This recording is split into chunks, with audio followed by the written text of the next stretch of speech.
सबसे पहले मैं थोड़ा संभालना भाई। मालेगांव शहर के तमामी नौजवान साथियों का, इस प्रोग्राम के अंदर आए वो तमामी नौजवान साथियों का शुक्रिया अदा करता हूं कि आप लोगों ने अपना कीमती वक्त निकालकर इस यूथ इजलास को आपने कामयाब किया।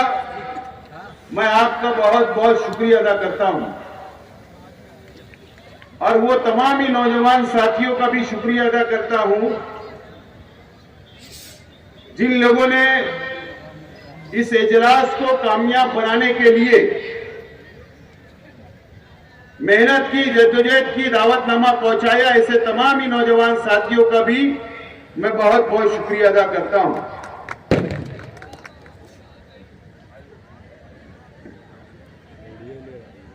और तमाम ही नौजवान साथियों को सलाम करता हूं कि आपने आज ये साबित कर दिया कि नौजवानों की फौज शेख रशीद साहब जब दुनिया में मौजूद थे उस वक्त भी आप साथ थे और शेख रशीद साहब खलीलजादा आज दुनिया में हमारे साथ नहीं है, उसके बावजूद भी आप साथ हो। मैं आपको बहुत बहुत सलाम पेश करता हूं।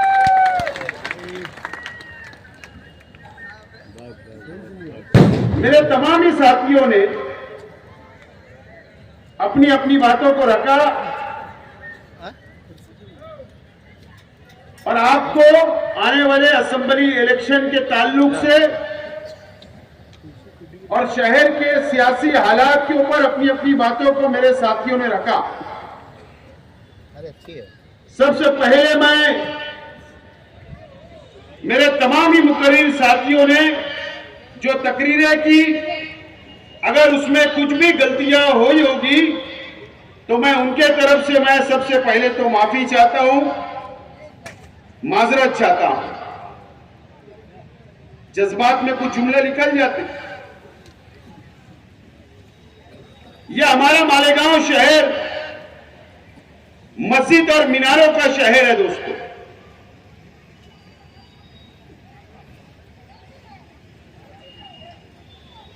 और अल्लाह का बहुत एहसान व करम है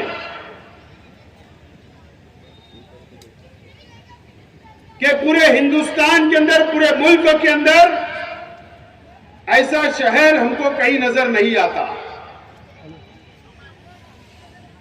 हम उस शहर के नौजवान हैं, बुजुर्ग हैं और उस शहर के हम नौजवान हैं और हम उस शहर के मुसलमान हैं।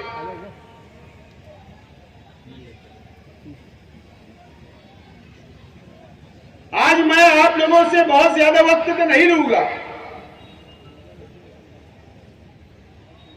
लेकिन आज आप लोगों को यहां बैठकर ये मालेगांव शहर, तारीखी शहर, पूरे मालेगांव शहर की आवाम को सोचना पड़ेगा, समझना पड़ेगा कि आज हम कहां खड़े हैं, आज हम किस मोड़ के ऊपर खड़े हैं, हमारा मुस्तकबिल कहां है, हमारा शहर कहां जा रहा है, हमको कैसा बुज़दिल बनाया जा रहा है, हमको कैसा कमजोर बनाया जा रहा है। यह आज हम लोगों को सोचना है, समझना है और आने वाले दिनों के अंदर आपको फैसला करना है।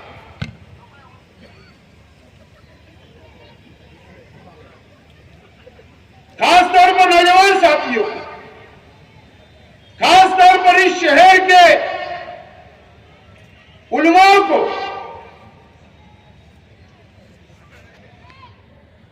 फैसला करना है आने वाले दिनों के अंदर हमको क्या तय करना है। इस महाराष्ट्र के अंदर 288 असेंबली के एमएलए चुनकर महाराष्ट्र की असेंबली के अंदर जाकर बैठते हैं दोस्तों। 288 आदिवासी एमएलए होते हैं चुनकर जो जाते, वो हर समाज, हर धर्म, हर जात के लोग जाकर वहां पर चुनकर जाकर नुमाइंदगी करते हैं महाराष्ट्र की असेंबली के अंदर। हमारा शहर बहुत हसास, बहुत मजहबी है। 5 साल पहले 2019 में ये शहर ने एक फैसला किया, शहर के नौजवानों ने फैसला किया, शहर की मां बहनों ने फैसला किया, शहर के बुजुर्गों ने फैसला किया, शहर के उलमाओं ने फैसला किया कि एक आलिम, एक मुफ्ती शहर का एमएलए बनेगा और वो असेंबली के अंदर बैठेगा, शेख आसिफ नहीं चलेगा। मैंने उस फैसले को मंजूर किया और आपके फैसले को सर आंखों पर लिया। 5 साल गुजर गए, अब वक्त आया है कि 5 साल का हिसाब आपको लेना है, ये शहर की आवाम को लेना है, ये शहर की मां बहनों को लेना है, ये शहर के बुजुर्गों को लेना है। अब आपको हिसाब लेने का वक्त आ गया है। ये वही शहर है जो हरा झंडा लेकर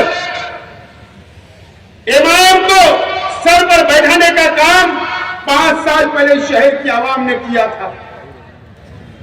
जज्बाती सियासत नौजवानों के ऊपर हावी रही,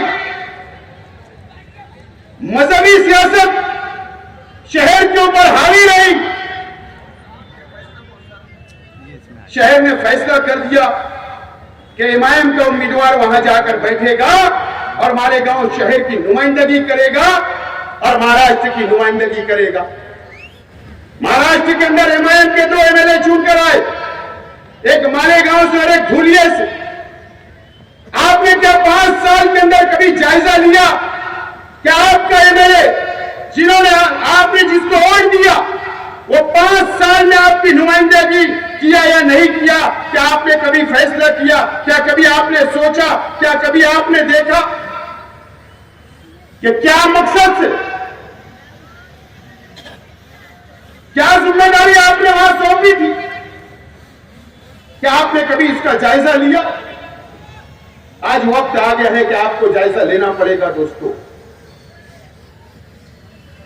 अगर कोई एक एमएलए चुनकर आता तो उसकी यह जिम्मेदारी नहीं होती कि वो उसकी शहर की सिर्फ नुमाइंदगी कर सकता।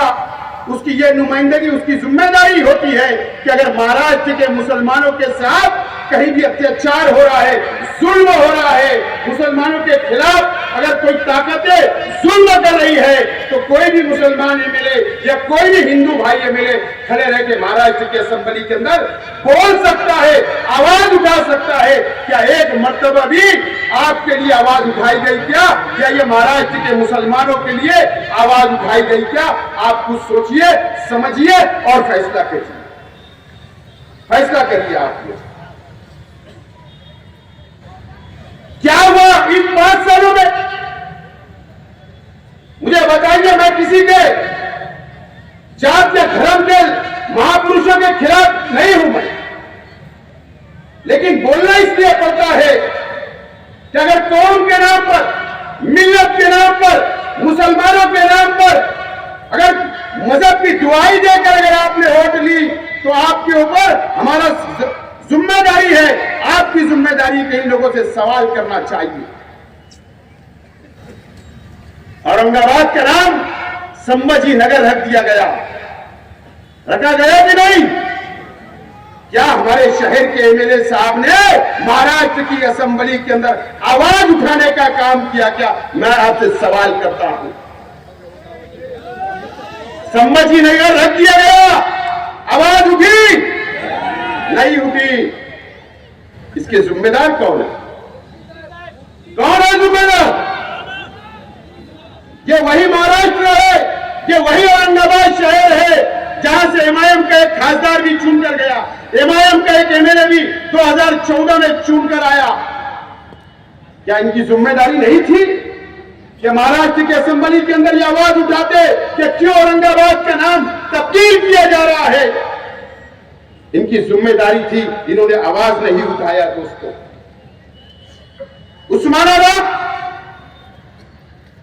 उस्मानाबाद जिला जो हम बोला करते थे, उस्मानाबाद का नाम भी इसी 5 सालों के अंदर बदलने का काम किया गया। धाराशिव नाम रख दिया गया उस्मानाबाद का। क्या ये महाराष्ट्र के अंदर 2 एमएलए चुनकर आए? क्या हमारे शहर के एमएलए ने वहां पर आवाज उठाने का काम किया? क्या कभी आपने ये सोचा? कभी आपने नहीं सोचा दोस्तों। आज अहमदनगर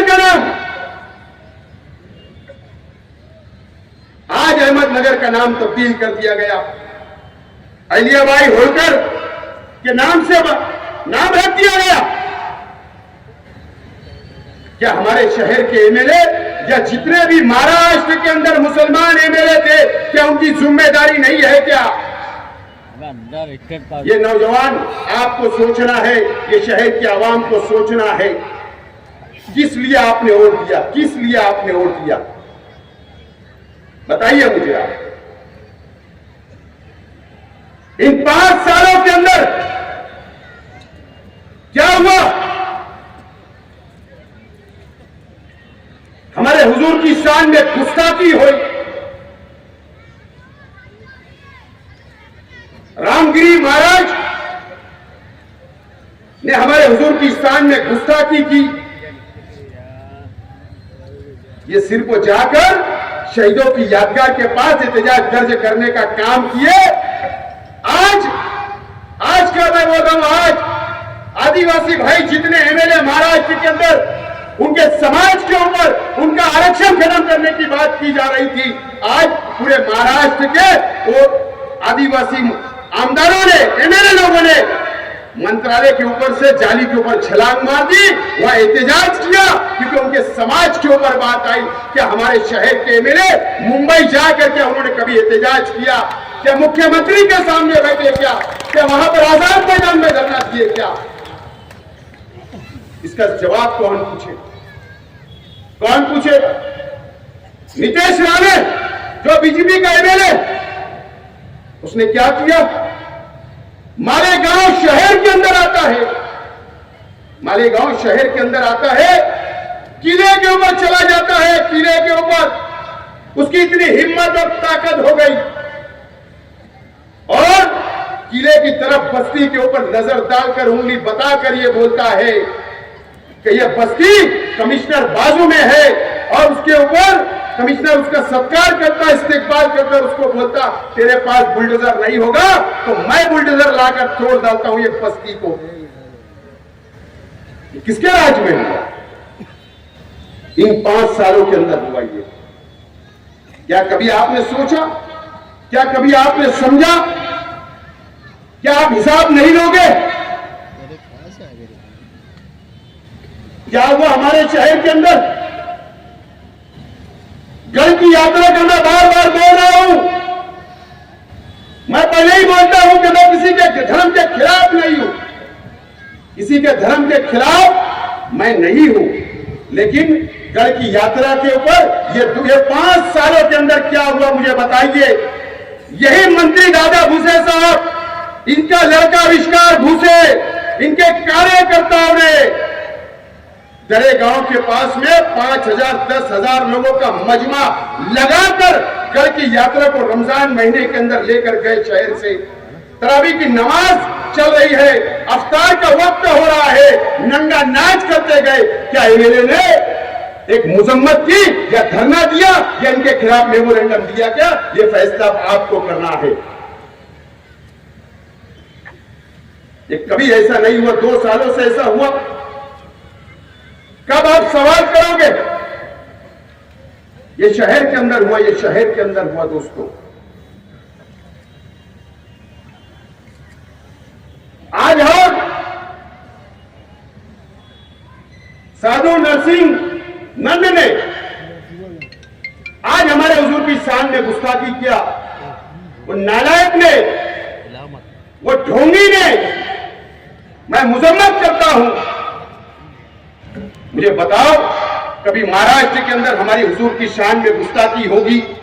कभी यूपी के अंदर गुस्ताखी होगी, कभी महाराष्ट्र के अलग अलग शहरों के अंदर गुस्ताखी होगी, तो इसका जवाब कौन देगा? कौन देगा जवाब? ये जवाब देने की जिम्मेदारी ये मुल्क जमहूरी मुल्क है, या पार्लियामेंट के अंदर इसका जवाब दिया जाना चाहिए या असेंबली के अंदर जवाब दिया जाना चाहिए।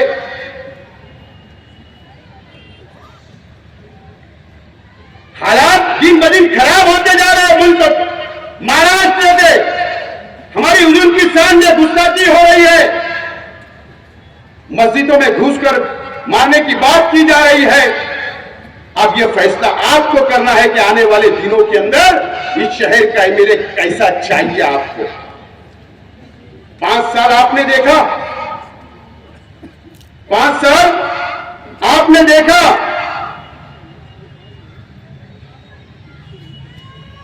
कि नाकाम शख्स साबित हुए मुफ्ती इस्माइल साहब, एक आवाज नहीं उठाई। लेकिन अब अगर ये ऐसे हराम के पिल्ले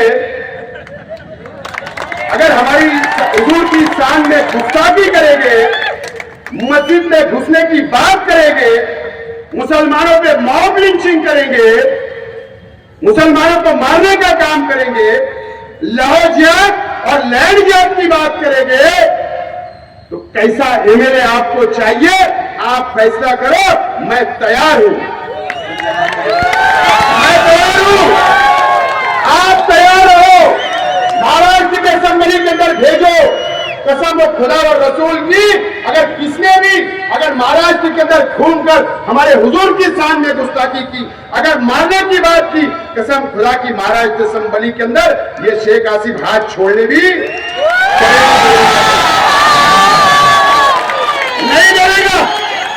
कर लो फैसला, निकल जाओ मुस्तरी से। तैयार हूं, मैं तैयार हूं। ना हमने कभी पहले डरे, ना आज डरे और ना कल डरने वाले हैं। फैसला आपको करना है, शहर को करना है। मुझे बताओ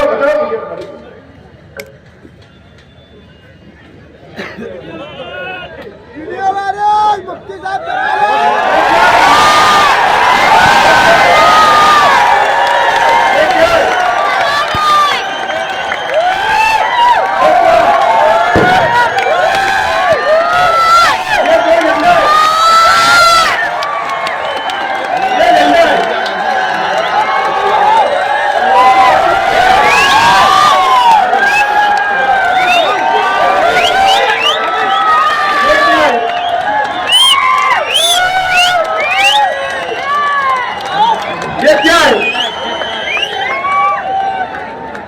फिलिस्तीन का झंडा है और एक हमारे देश का जिससे हम मोहब्बत करते हैं उसका झंडा है, तिरंगा हमारा, जो हमारा गर्व है, हमको उस पर फख्र है।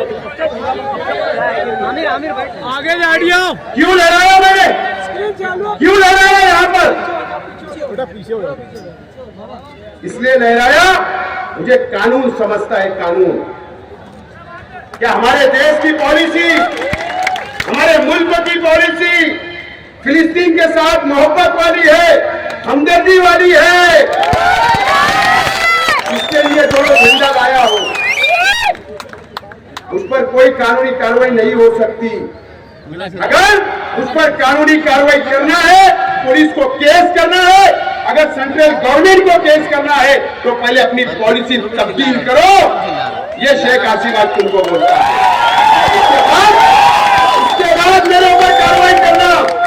लेकिन क्या हुआ मुझे बताओ, वो वीडियो लास्ट में सुन के जाना, क्या हुआ ये शहर के अंदर, क्या हुआ मुझे बताओ। मेरा आपसे सवाल है नौजवानों, हम दुआएं करते अल्लाह से, अल्लाह ताला फिलिस्तीनियों की मदद करे, मस्जिद अक्सा के लिए दुआएं करते, वहां के मासूम बच्चों के लिए दुआएं करते, और हमारी हुकूमत से हम बोलते हैं कि फिलिस्तीन के साथ खड़े रहो, वहां के मासूमों के साथ खड़े रहो, और इजराइल की हम मजम्मत करते हैं। एक नौजवान ने, सर्वे नंबर 57 का एक नौजवान, उसने ईदगाह के ऊपर झंडा लहरा दिया। झंडा लहराया लेकिन फिलिस्तीन का कोई कानूनी कार्रवाई हुई, जेल गया, लेकिन उसके फौरन बाद यहां मीडिया वाले हैं, उन्होंने शहर के एमएलए से पूछा, इंटरव्यू लिया। बोले एमएलए साहब, एक बच्चे ने यहां पर नौजवान ने फिलिस्तीन का झंडा लहराया, तो आपका क्या बोलना है? बोले मेरे उससे कोई ताल्लुक नहीं। क्या बोले? मेरा उससे कोई ताल्लुक नहीं। मुझे बताओ, अगर एक एमएलए एक नौजवान के साथ खड़े नहीं रह सकता, तो ये 7 लाख आबादी का कैसे खड़े रह सकता है? ये फैसला आपको करना है, ये शहर को करना है। एक नौजवान के साथ नहीं खड़े रह सकता इस शहर का एमएलए, तो कैसे आपका साथ दे सकते? कैसे शहर के नौजवानों का साथ दे सकते हैं? मुझे बताओ। मेरा सवाल है, आपको सोचना है नौजवानों, आपको फैसला करना है, ये शहर को फैसला करना है, शहर की मां बहनों को फैसला करना है, जो मुसल्ले पर बैठकर फिलिस्तीन की हिमायत के अंदर फिलिस्तीन के मासूमों के लिए दुआएं करती है। उस मां बहनों को सोचना है, वो बुजुर्गों को सोचना है जो ताज्जुद में उठकर फिलिस्तीन के लिए दुआएं करते हैं, मस्जिद अक्सा के लिए दुआएं करते हैं, उनको सोचना है। अगर एक झंडा लेकर एक नौजवान के साथ नहीं खड़े रह सकते, शहर के एमएलए उसकी हिमायत में नहीं बोल सकते, तो वो तुम्हारे लिए क्या खड़े रहेंगे? ये सवाल तुम्हारे सामने है। शहर के नौजवान, फैसला आपको करना है। बोल दिया उन्होंने। मुझे बताओ, 12 नवंबर कम से कम 100 से ज्यादा नौजवान जेल में, 100 से ज्यादा नौजवान थे। किसके लिए जुलूस निकला था? शहर बंद किसके लिए था? किसके लिए था? अरे हमारे हुजूर की शान में गुस्ताखी हुई, शहर बंद। अरे भीख मांगने वाला भी रास्ते पे नहीं था। एहतजाजी तौर पर मेमोरेंडम देने के लिए जा रहे थे। जो भी हालात बने, जो भी फतरा हुआ, जो भी वहां पर पुलिस और पब्लिक में झगड़ा हुआ, उसकी इंक्वायरी चल रही, उसमें कुछ बोलना नहीं है। लेकिन मुझसे भी मीडिया वालों ने सवाल किया, मैंने क्या जवाब दिया कि बाहर के लोगों ने आके पथराव किया पुलिस पर, सारा हॉस्पिटल पर। यह शेख आसिफ ने बयान दिया था कि बाहर के लोग आए थे, मालेगांव के नहीं थे। मैं तो साबित है, मैंने हमारे शहर के एमएलए ने क्या बोला?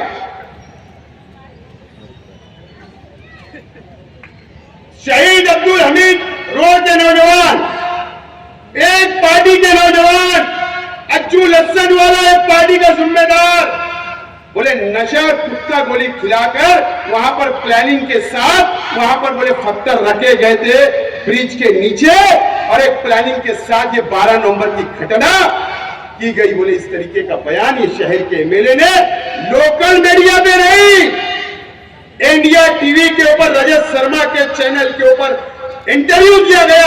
पूरे हिंदुस्तान के अंदर हमारे शहर के नौजवानों को बदनाम करने का काम किया गया, और वो जेलों के अंदर गए, 1-1 साल जमानत नहीं हुई। हमारे नौजवानों को फंसा दिया, बदनाम करके कुत्ता गोली का आदमी बना दिया, फंसाने का काम किया। पुलिस को जगह दी कि घुसो, डालो इनको जेल में, जुल्म करो। इस तरीके का एमएलए, ये एमएलए, ये नुमाइंदा, ये शहर को चाहिए, ये शहर के नौजवानों को चाहिए कि फैसला अब आप लोगों को करना है। 12 नवंबर में भी अल्लाह का करम है कि 5 लाख से ज्यादा रुपया मैंने कई नौजवानों को छुड़ाने के लिए हाई कोर्ट तक गया और छुड़ा के लाया। न तो उनसे पूछ लेना, मदद की और करता रहूंगा। लेकिन आपको कैसा एमएलए चाहिए जो आपके लिए खड़े नहीं होता? ऐसा एमएलए नहीं चाहिए कि सर्वे नंबर 10 से गली के अंदर से भाग जाने वाला एमएलए अब ये शहर को नहीं चाहिए। अब ये शहर को नहीं चाहिए। ये फैसला आप लोगों को करना है। आप लोगों को ये फैसला आप करना पड़ेगा। शहर की आवाम से मेरा सवाल है कि आप सवाल पूछो, नौजवान सवाल पूछो। आपको बुज़दिल बनाने का काम किया गया, आपको डराने का काम किया गया और फिरका परस्त हमारे शहर पर मुकम्मल तौर पर हावी हो चुके हैं। ये आप अपनी आंखों से देख रहे हैं। आप अपनी आंखों से देख रहे हैं। मुझे बताओ, कौम के नाम पर, मिल्लत के नाम पर मुसलमानों की दुआएं देकर 19 के अंदर आपसे वोट ली गई। क्या किया आज के एमएलए साहब ने? असेंबली के अंदर गए। मैं बार बार बोल रहा हूं, मेरा जवाब दो कि 5 साल आप शिवसेना और बीजेपी के लोगों को एमएलसी के अंदर, राज्यसभा के अंदर आपने करोड़ों रुपया रिश्वत ली। करोड़ों रुपया रिश्वत लेकर बीजेपी और शिवसेना के लोगों को चुनकर देने का काम आपने वहां पर जाकर किया महाराष्ट्र असेंबली के अंदर। आप जवाब दो मुफ्ती इस्माइल साहब, आपको जवाब देना पड़ेगा। ये शहर की आवाम को करोड़ों रुपया लिया गया। या तो बताओ कि पहले मैंने कांग्रेस के उम्मीदवार को वोट दिया, बताओ कि मैंने राष्ट्रवादी के उम्मीदवार को वोट दिया, सेकुलर पार्टी के उम्मीदवार को दिया, उसका नाम बता दो। वो वीडियो भी अभी आपको बताई जाएगी। आपको भेज डाला गया, आपके वोटों का सौदा कर लिया गया। वहां पर शिंदे साहब आज के मुख्यमंत्री के साथ में जब ये चुन कर आए तो 6 दिन ये सरकारी गेस्ट हाउस में वहां पर थे वर्ली के अंदर, और 1 दिन थाना के एक होटल के अंदर ये थे। ये शिवसेना वाले इनको संभाल रहे थे और आप कौम के नाम पर, मिल्लत के नाम पर आपकी वोट ले जाकर वहां बेचने का काम इन्होंने 5 साल के अंदर किया। इसका जवाब मुफ्ती इस्माइल साहब आपको देना पड़ेगा, देना पड़ेगा आपको। आपने शहर का सौदा किया, यहाँ के मुसलमानों का सौदा किया, मां बहनों के जज्बात से खेलने का काम किया, नौजवानों के जज्बात से खेलने का काम किया मुफ्ती इस्माइल साहब। आपने आपको इसका जवाब आपको देना पड़ेगा। इस शहर की आवाम को आप छूट नहीं सकते मुफ्ती इस्माइल साहब। आपको जब हिसाब देने का वक्त आया, हिसाब देने का वक्त आ रहा है, बस 10-15 दिन के अंदर आचार संहिता लगेगी, तो आपने क्या किया? आपने मेरे जैसा, हमारे साथियों की तरह ऐसा जलसा लेना चाहिए था। आपने 5 साल का हिसाब देना था कि मैंने ये तामीरी काम किया, वो तामीरी काम किया, ये मैंने तीर मारा, ये मैंने बंदूक मारा, ये बताना था, ये तोप मारा। तुमने तो ऐसा कुछ किया ही नहीं, कुछ नहीं किया। मुफ्ती इस्माइल साहब, मैं ईमानदाराना अल्लाह को हाजिर नाजिर जानकर एक बात बोलता हूं। देखो, मुझे अल्लाह से मैं बहुत डरता हूं और अल्लाह से डरना चाहिए, बंदों से नहीं। मैं जहां पर मैं तबलीगी जमात की इज्जत करता हूं, मैं जमीयतुल उलमा की इज्जत करता हूं, मैं सुन्नी जमात की इज्जत करता हूं, मैं अहले हदीस जमात की इज्जत करता हूं, मैं तमाम ही मसलक के बहुत इज्जत करता हूं और करता रहूंगा। उलमाओं की बहुत इज्जत करता और करता रहूंगा, इसके अंदर कोई दो राय नहीं, कोई दो राय नहीं। और मुझे सबूत देने की कोई जरूरत नहीं। मुफ्ती इस्माइल साहब, अभी वीडियो ये नौजवान जो उस वक्त 15 साल के थे, 14 साल के थे, अल्लाह का करम आज 20 साल के बैठे, वो वीडियो देखेंगे, वो वीडियो देखेंगे। ये शेख आसिफ जब 14 में चुन कर आया और जब पहला इजलास असेंबली का नागपुर के अंदर था, आरएसएस के हेडक्वार्टर के अंदर इजलास था, आरएसएस के हेडक्वार्टर नागपुर के अंदर असेंबली का। आशीष शेलार जो बांद्रा से एमएलए है बीजेपी का, उसने जमीयतुल उलमा के ऊपर पाबंदी की बात की थी। मुफ्ती इस्माइल साहब, आप उस वक्त भी सदर थे। मेरी दुआ है मुफ्ती इस्माइल साहब, आप जमीयतुल उलमा के ताहयात सदर रहे, लेकिन ये जमहूरी मुल्क है, ये शहर के अवाम ताहयात एमएलए नहीं रखने वाली। यहाँ वोट होती है। 5 साल आप हमेशा ताहयात एमएलए नहीं रहेंगे मुफ्ती साहब।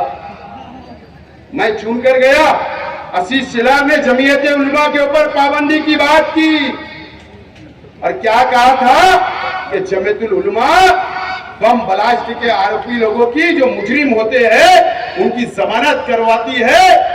इस तरीके का इल्जाम लगाया और उनके ऊपर बहुत खराब इल्जाम जमीयत को उस वक्त लगाया गया था। अल्लाह का करम है कि पूरे महाराष्ट्र के अंदर, मैं चैलेंज से बोल रहा हूं, पूरे महाराष्ट्र के अंदर उस वक्त 2014 के अंदर जितने भी एमएलए चुनकर आए थे, अल्लाह का करम है कि शेख आसिफ ये मालेगांव का सपुत्र था, ये मालेगांव का लड़का था, इस मिट्टी का था कि वहां पर जमीयत की बाजू मानने का काम जमीयत के दलील दिया था, मजबूत दलील दिया था।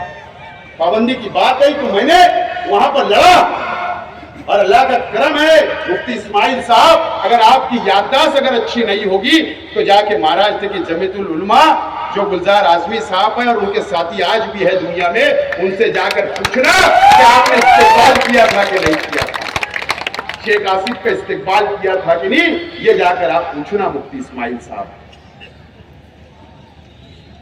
क्या सबूत देने की बात कर रहे हैं आप? जमीयतुल उलमा की मैं इज्जत करता हूं और करता रहूंगा। मैं तो यहाँ के जमीयतुल उलमा के उनके जो साथी हैं, जो ओहदेदारान हैं, उनका भी बहुत एहतराम इज्जत करता हूं। मैं उनसे अपील करता हूं कि मुफ्ती इस्माइल साहब अपनी चेयर बचाने के लिए आपका भी इस्तेमाल कर रहे, आप भी जरा इस्लाह कर लीजिए। मैं आपके खिलाफ नहीं हूं, आप बोलिए, मुझे मालूम है मालिक सेठ बकरा, मैं उनकी बहुत इज्जत करता और करता रहूंगा। आप मालिक सेठ बकरा साहब, आपने कहा आपकी जमीयत की मीटिंग में कि पिलखोड़ी की जबान काट ली जाएगी, पिलखोड़ी की जबान काट ली जाएगी, आपने बोला मालिक सेठ, लेकिन मुझे बुरा नहीं लगा, अल्लाह आपको और तौफीक दे, मैं आपकी इज्जत करता रहूंगा मालिक सेठ, लेकिन इस्लाह कर लो कि तुम किस रास्ते पे शहर को लेकर जा रहे हो, किस रास्ते पर लेकर जा रहे हो, ये आप इस्लाह कर लो। मत आप जमीयत की आड़ में छुपो मत मुफ्ती इस्माइल साहब। आप ये शहर में आपको जमीयत के नाम पर 5 साल पहले वोट नहीं दिया था, आपको एमआईएम के नाम पर वोट दिया था। आपको ये शहर के अंदर विकास बताना पड़ेगा, बताना पड़ेगा। जमीयत के नाम पर नहीं छुप सकते मुफ्ती इस्माइल साहब, जमीयत के नाम पर आप नहीं छूट सकते मुफ्ती साहब, आपको इस शहर को जवाब देना पड़ेगा। मैं इज्जत करता था, करता रहूंगा।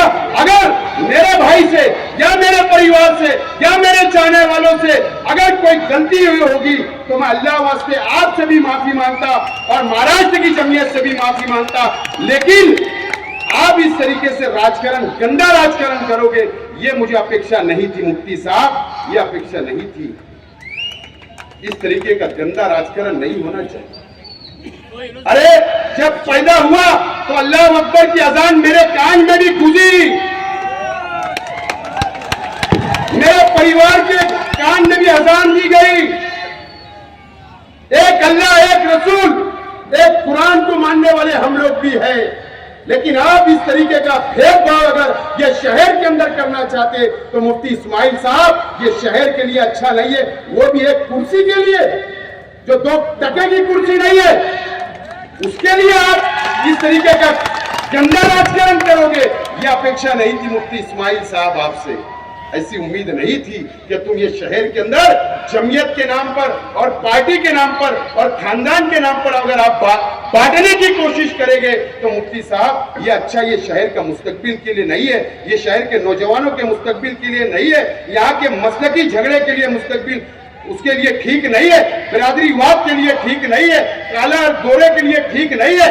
ये हमारा एक शहर, एक ताकतवर शहर है, एक हिंदुस्तान के अंदर नाम रखता मस्जिद और मीनारों के शहर को तोड़ने की कोशिश मत करो मुफ्ती साहब।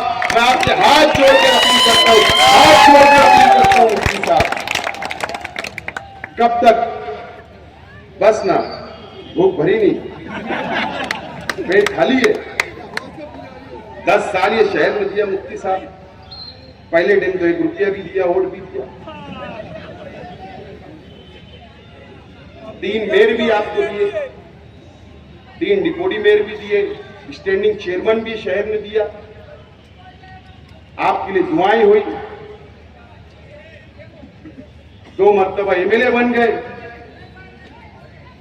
अब कितना, कब काम करोगे, कब काम करोगे? आपको काम करना पड़ेगा मुफ्ती साहब। अच्छी बात नहीं है ये शहर के लिए।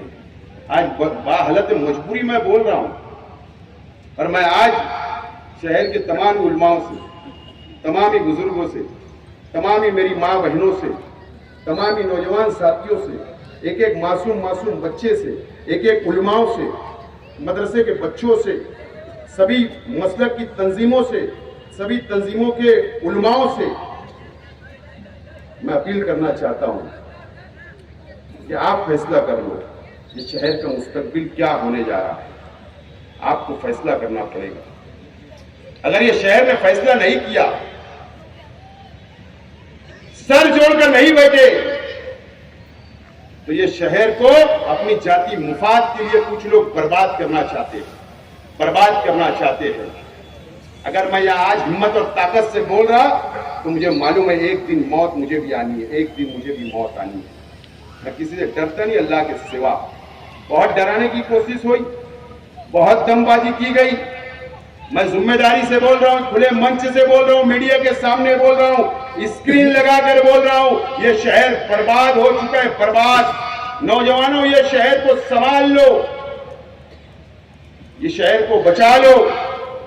मुफ्ती इस्माइल साहब और जो हमारे मुखालिफ लोग हो, इन्होंने मिलकर दादा भूसे के साथ मिलकर ये शहर को लूट डाला है, लूट डाला है। शेख आसिफ जिम्मेदारी से आज इस इंसार जमात खाना ग्राउंड पर बोल रहा है, लूट डाला है। 200 करोड़ रुपए का टेंडर निकला, 200 करोड़ का टेंडर निकलता है, 60 करोड़ रुपया आपके जेब का पैसा, मेरे जेब का पैसा टैक्स का जाने वाला है, 140 करोड़ गवर्नमेंट से आने वाला है। दादा भूसे साहब ने टेंडर निकाला, हमारे हिस्से में कितना आया? 10 से 15 करोड़ भी दादा भूसे साहब ने दिया नहीं, 250 करोड़ रुपया उनके इलाके के अंदर लेकर चले गए, और जो 15 करोड़ रुपया इनको बांट दिया गया, और 60 करोड़ रुपया हमारा जा रहा है। इसका जवाब कौन देगा? मुफ्ती साहब, आप जिम्मेदार हो इस शहर को बर्बाद करने के लिए। 800 करोड़ रुपए के कर्जदार हम हो गए, 800 करोड़ रुपए के कर्जदार हम हो गए। ये कर्ज कैसे फिरेगा? हमारे ही टैक्स, हमारे ही कारखानों के ऊपर टैक्स बढ़ाया जाएगा, हमारे ही घरों के ऊपर टैक्स बढ़ाया जाएगा, हमारी दुकानों पर टैक्स बढ़ाया जाएगा। आने वाले दिनों के अंदर ये शहर को टैक्स भरना पड़ेगा, सिर्फ टैक्स भरना पड़ेगा, सहूलतें कुछ नहीं मिलेगी आपको। ये बात याद रखना आप लोग। मैं शहर की आवाम से बोलना चाहता हूं, जाइए आप अपने इलाकों से, जहां जहां से भी आप आए, जाकर अपने अपने इलाके देखिए कि वहां पे रास्ता है क्या, रोड है क्या, गटर है क्या, संडास है क्या, गार्डन है क्या, सहूलत है क्या, पानी है क्या, बोरिंग है क्या? जाकर सहूलतें नहीं है, लेकिन उधर तमाम ही सहूलत ये 2-2.5 सालों के अंदर जब से प्रशासन करा जाया, ये मुफ्ती इस्माइल साहब ने दादा भूसे साहब से साठ करके ये शहर को बर्बाद किया अपने जाति मुफाद के लिए। और उनके साथ जो आज लोग घूम रहे हैं, जो उनके गठबंधन में है, ये भी उसके जिम्मेदार है। मैं पंटरों का नाम नहीं लेना चाहता, मैं पंटरों का नाम नहीं लेना चाहता आज, लेकिन ये सब जिम्मेदार है। ये नौजवान, ये शहर की आवाम, आपको इस शहर को बचाना है। मेरा क्या होगा? कुछ नहीं, गिरा देंगे, लेकिन ये शहर का नुकसान होगा।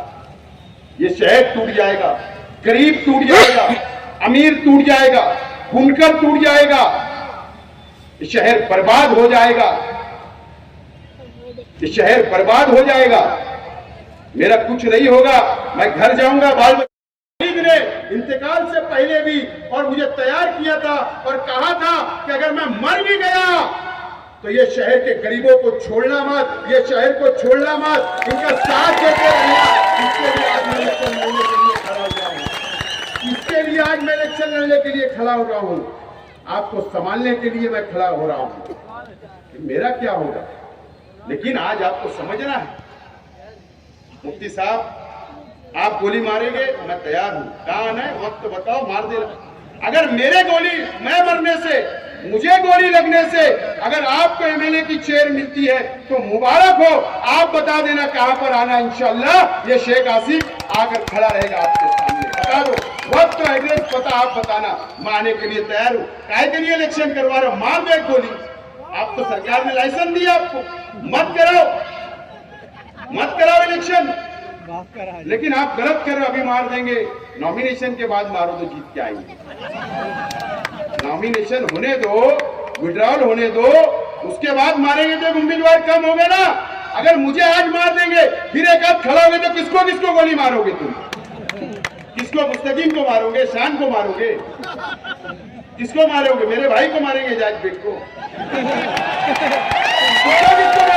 अरे नॉमिनेशन हो जाने दो, उसके बाद मार देना। क्या होगा? इलेक्शन ही नहीं होगा, तुम तो चूम के आ जाओगे। वन साइड काय को 1.5 लाख की बात कर रहे हो, वन साइड मार देना। लेकिन ये शहर को बचाने की जिम्मेदारी दोस्तों आप लोगों की। मैं दिलाऊंगा आजादी आपको, ये फिरका परस्तों से आजादी दिलाने का काम शेख आसिफ करेगा। ये नितेश राणे से आजादी दिलाने का काम शेख आसिफ करेगा। जो हुजूर की शान में गुस्ताखी करेगा, मैं उनसे आपको आजादी दिलाने का काम करूंगा असेंबली के अंदर जाकर। ये शहर को आजादी चाहिए, ये शहर गुलामी की जिंदगी जी रहा है 2-2.5 सालों से, और ये भी दादा भूसे के साथ मिलकर गुलाम बनाने का काम ये शहर के एमएलए साहब ने किया। समझो, मुझे बताओ क्या कमी है? सोलार अगर मैंने मंजूर किया, 110 मसाजिद का, मदरसे का सोलार सिस्टम अगर 5 करोड़ रुपया लाकर मैंने अगर मंजूर करवाया तो तुमको वो भी तकलीफ हो गई? बताओ, मैंने तमामी मसलक की ईदगाहों का वाल कंपाउंड बनाया, जब भी आपको तकलीफ हुई? बताओ, अगर मैंने उर्दू घर बनाया तो भी तकलीफ हुई, फ्लाईओवर ब्रिज बनाया तो भी तकलीफ हुई, हज कमेटी बनी उस वक्त भी तकलीफ हुई। जितने तामीरी काम मैं करता कि आपको तकलीफ हुई, ये जिम्मेदारी आपकी थी। तो मुफ्ती साहब आप बता दो कि मैंने फला फला मदरसे का 100 बाय 100 का वाल कंपाउंड मंजूर किया, एक बता दो। चलो, तुम आलिम हो ना, मुफ्ती हो ना, तुम्हारी जिम्मेदारी नहीं थी? नहीं थी क्या? एक मदरसे का वाल कंपाउंड नहीं बनाया आपने? संडास बाथरूम तक एमएलए फंड से नहीं बनाया, वहां पर मदरसे के बच्चों को सहूलत नहीं दी, और आप बात करते हो? एक बताइए आप मुझे, आपने कहां काम किया हमको पता है, और कहां नहीं किया, और कहां पर डुप्लीकेट बिल निकला। थोड़ा रुकिए, इलेक्शन अभी बाकी है, अभी बहुत मटेरियल तुम्हारा आने वाला है बाहर, बहुत मटेरियल आएगा मुफ्ती इस्माइल साहब, बहुत मटेरियल आने वाला है। सर, जिम्मेदारी थी कि नहीं मदरसे का वाल कंपाउंड करना, संडास बाथरूम बनाना, उलमा को सहूलत देना, उलमा के लिए कुछ स्कीम लाना, मदरसे के बच्चों के लिए किताबें देना, कम से कम अरबी तुम लाइब्रेरी बना सकते थे उनके लिए। मैंने किताबें दी थी, आप मदरसे के बच्चों को लाइब्रेरी बनाते, शेख आसिफ तुम्हारा इस्तेकबाल तो करता। उलमाओं से मैं बोलता हूं, सोचिए आप कि आपके मदरसे के बच्चों को उन्होंने उर्दू अरबी लाइब्रेरी बनाकर दी क्या? किताबें दी क्या? दीनी किताबें दी क्या? कि बड़ी लाइब्रेरी उन्होंने शहर में बनाई क्या? कि उलमाओं की वहां बुक्स रखी है, किताबें रखी है, कि हमारे बच्चे इस्लाम की कुर्बानियां याद करेंगे, पढ़ेंगे। एक लाइब्रेरी बताओ, लेकिन आपने वो भी नहीं किया। सिर्फ झूठ झूठ झूठ की सियासत आपने 5 साल की, और अभी तक आप करते आ रहे हो। ठीक है, मेरे वालिद गरीब थे, हमारा खानदान गरीब था, फटी कमीज पर आए, मेहनत की, मजदूरी की, आगे बढ़े। जिस हाल में भी ये किताब खुली है, मुफ्ती साहब मैं आपको ये नहीं बोलना चाहता हूं कि आप कौन सी हीरो होंडा पे घूमते थे। मैं ये नहीं आपसे सवाल करूंगा कि आप मुसम्मुल पे कौन से फीडर के पास बनाते थे। मैं क्या किले वाले अच्छी तरह का जानते। शुरू करूंगा तो मैं अहमदनगर तक चला जाऊंगा, खरड़ी तक चला जाऊंगा, जा सकता कहां कहां पर फिर सब माल फंसा है बता सकता। अब तुम्हारे तो असर उसुक है, मेरे ऊपर ईडी की कार्रवाई करा लो, मेरे ऊपर सीबीआई की करा लो, मेरे ऊपर एनआईए की करा लो, तैयार हूं। जेल जाने कौन डरा मुफ्ती साहब? आपने हमेशा इस शहर के सियासी लोगों के बच्चों की कुर्बानियां ली, आपके बच्चों की कुर्बानियां कभी नहीं दी मुफ्ती साहब। आप ये बात सही। बताओ तुम्हारे बच्चों के ऊपर एक सादा एनसी हुआ क्या? सादा एक एनसी चैप्टर बनी क्या? जाकर मांडीवाल के बराबर तुम धरने पे बैठते, शेख आसिफ को अटक करो, इसको अटक करो, उसको अटक करो, इसके बच्चों को करो, इसको बच्चे पे करो, ये बराबर करते, लेकिन अपने बच्चों के ऊपर एक सादी एनसी भी नहीं बनने देते। जरा जेल भेजो, जब समझ में आएगा कितनी तकलीफ होती। लेकिन अल्लाह का करम है, शेख रशीद साहब ने हमको सिखा के गए कि अंदर क्या रहना बाहर क्या रहना, कोई टेंशन नहीं ली, सब सीखे हमें। तुम डराओ मत कि बोले खुशखबरी मिलने वाली है किले की मीटिंग में, 2 लोग इनके घर के जाएंगे। अरे 8 दिन हो गए, मैं समझे 2 दिन में पुलिस आएंगी, 3 दिन में आएंगी, 4 दिन में आएंगी, 5 दिन, 6 दिन, 7 दिन, अरे आज 8वां दिन हो गया, पुलिस ही नहीं आई। कब भेज रहे? मैं भी इंतजार कर रहा हूं किसको तुम जेल में डालना चाहते। दोस्तों, मैं जब से प्रचार शुरू किया 2 महीने से प्रचार शुरू किया, मैं एक बात बोल रहा हूं, मास्टर स्ट्रोक बोल रहा हूं कि नहीं? मास्टर स्ट्रोक की बात बोल रहा हूं। मेरे साथी लोग से भी मैं माफी चाहता हूं, मैं इनको भी नहीं बता रहा, ये भी परेशान है बहुत।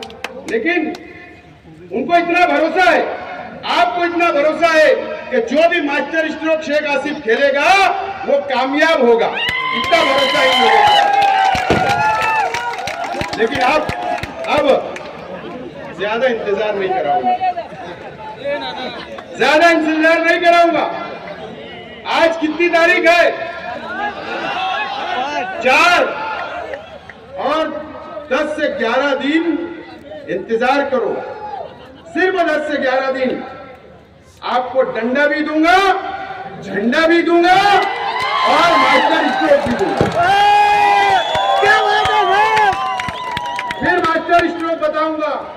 और इसी तरीके से मंच भी होगा उसी दिन, मीडिया भी होगी, मराठी मीडिया को भी बुलाऊंगा, शहर को आपको भी दावत दूंगा।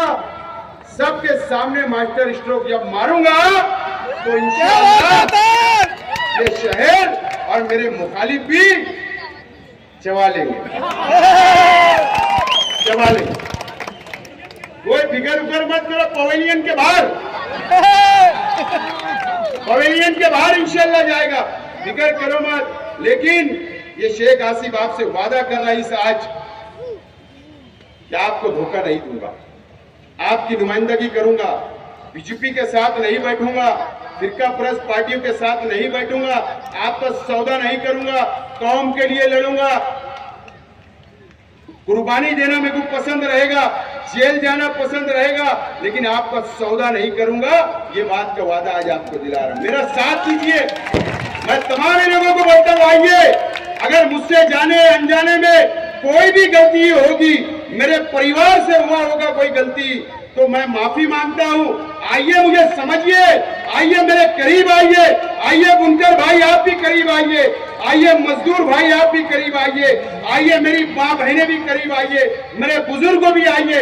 एक मौका मुझे एक मौका आप दे दो 5 साल के लिए, ये शहर का काया पलटने का काम आपकी दुआओं से, मेरी माँ बहनों की दुआओं से, मेरे नौजवान साथियों की दुआओं से इंशाअल्लाह मैं इसको पूरा निभाने की कोशिश करूंगा और कोई भेदभाव नहीं करते हुए सबको साथ लेकर चलूंगा। ये वादा आज मैं अल्लाह को हाजिर नाजिर जानकर आपसे करता हूं। दोस्तों, एक मौका मुझे दे दो शहर की आवाम। मुफ्ती साहब ने कहा या किसी ने कहा कि यतीम वाली बात भी उन्होंने इंटरव्यू में कही। हाँ, मैं यतीम हूँ, हाँ मेरे वालिद नहीं है, इंतकाल कर गए, हाँ मेरी वालदा नहीं है, इंतकाल कर गई, हाँ मेरे चाचा 3 चाचा इंतकाल कर गए, हाँ मैं यतीम हूं, लेकिन यतीमों के सर पर हाथ फेरने के लिए ये 7 लाख की आबादी है। ये मन से बैठा है यतीम के ऊपर हाथ रखने के लिए, और इनकी दुआओं से इंशाल्लाह असेंबली में पहुंचूंगा और ये शहर की भी और ये महाराष्ट्र की भी नुमाइंदगी करूंगा। मैं आज आपको कसम खाकर बोलता हूं दोस्तों, मुझे यतीम बोला गया चलेगा, जो जो बोलना है बोलिए, सब माफ, मैं सब माफ कर दूंगा। बोलिए मुझे जो बोलना है, मेरे परिवार को बोलिए, तनकीद करिए, जो आपको करना मैं तैयार हूं। मैं आपका जवाब नहीं दूंगा, मैं आपका एहतराम करता हूं और करता रहूंगा। उलमाओं का एहतराम करता, शहर के तमामी मसलक का एहतराम करता, तमामी उलमाओं का एहतराम करता, तमामी बिरादरी का, तमामी मसलक का, तमामी नौजवानों का, तमामी बुजुर्गों का, तमामी माँ बहनों का मैं एहतराम करता और करता रहूंगा। ये शहर मेरे लिए अजीज है, कुर्सी मेरे लिए अजीज नहीं है, ये शहर की आवाम मेरे लिए अजीज है। मैं ये वादा करता हूँ आज आपको जरूरत नहीं है, लेकिन यहां से उठने के बाद आप जाइए, आज रात जायजा लीजिए अपना, सोचिए 5 साल पहले हमने किसको वोट दिया, वो शख्स ने 5 साल में क्या किया।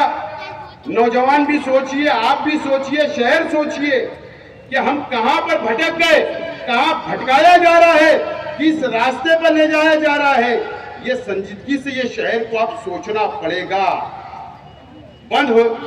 आपको इस्तेमाल किया जा रहा है, ये शहर को इस्तेमाल किया जा रहा है, ये शहर के नौजवानों को इस्तेमाल किया जा रहा है, ये शहर को गलत रास्ता बताने की कोशिश की जा रही है। मैं बुजुर्गों से कहूंगा कि आपके नौजवान जो है वो उन लोगों को भी भटकाने के लिए गलत रास्ते पे ले जाने का काम ये शहर में हो रहा है, तोड़ने का काम, लड़ाने का काम हो रहा है, बदनाम करने का काम हो रहा है। आप अपने बच्चों को भी संभालिए, उनका भी मुस्तकबिल बनाने का सोचिए और आप भी इत्मीनान से सोचिए। शेख आसिफ गलत है, चौराहे के ऊपर आऊंगा, गलछी पकड़ के, कॉलर पकड़ के पूछना कि तूने गलत बोला, मैं माफी मांग लूंगा, लेकिन मैं गलत नहीं बोलता हूं, सच बोलता हूं। दिख रहा है बोल रहा हूं, समझ रहा है बोल रहा हूं। शहर के हालात कहा जाए समझ रहे हैं मुझको, फिरका परस्ती बढ़ रही है, मजीद बढ़ेगी, बढ़ती जाएगी। ये तमाम ही चीजें कौन संभालेगा?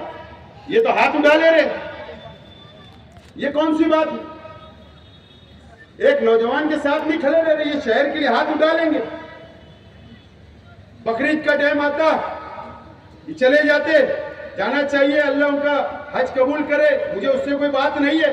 कम से कम प्रशासन की मीटिंग लेकर जाना, बोलते एक दिन कुर्बानी बढ़ा लो, ये कौन सी बात? समझ शेर वालों को बोले एक दिन बढ़ा लो, इस तरीके का एमएलए ये शहर को मिला। समझना चाहिए हम मुसलमान हैं, हमारे भी फराइज है, हमारी भी शरीयत है, हमारा भी दीन है, हम भी इस्लाम को मानने वाले हैं, हम दीन को मानने वाले हैं, एक अल्लाह एक रसूल को मानने वाले हैं। हुजूर की तालीमात हमारे अपने पास है, कुरान ने हमको सिखाया है, रास्ता बताया है। ये तमाम ही चीजें हम समझेंगे और उसमें कंप्रोमाइज अगर मेरे जैसा आदमी या कोई सियासी आदमी बोले तो हम मान ले। एक आलिम और एक मुफ्ती इस तरीके की बातें करते हैं, एक दिन आगे बढ़ा लो, अरे उनको बोलते उधर नहीं इधर आके कुर्बानी कर लो। बात है यार, मैं एमएलए रहता बोलता मेरे घर की गली के अंदर आके कर लो कुर्बानी, क्या होता है?